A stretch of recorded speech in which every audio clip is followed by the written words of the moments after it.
New information tonight about the former Colorado Springs youth pastor accused of sexually assaulting a child in his youth group. KRDO News Channel 13 Sydney Stell joins us with the latest in the investigation.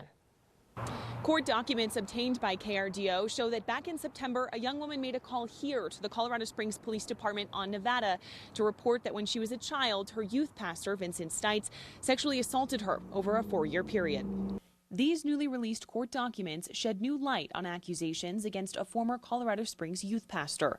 According to those documents, a woman told police that she first met Vincent Stites at Friendship Assembly of God Church in the early 2000s.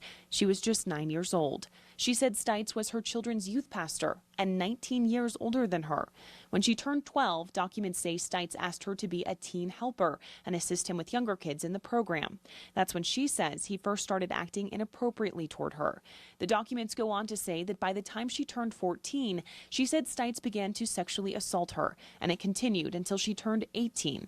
She said he even bought a house across the street from her high school and would regularly ask her to visit him. It wasn't until nearly 15 years later that the victim reported the alleged assaults to police. Delays like that are not uncommon in trauma victims. As part of the police investigation, documents show that officers asked the victim to call Stites and ask him about what happened without him knowing police would be listening in. Court documents say he confirmed the assaults from years ago over the phone and said he was in love with the victim at the time.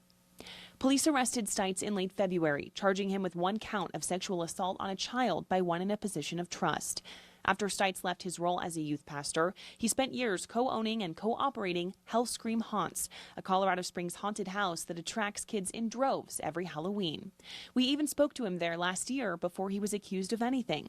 Because of his access to children over the years, Springs police are now searching for other victims.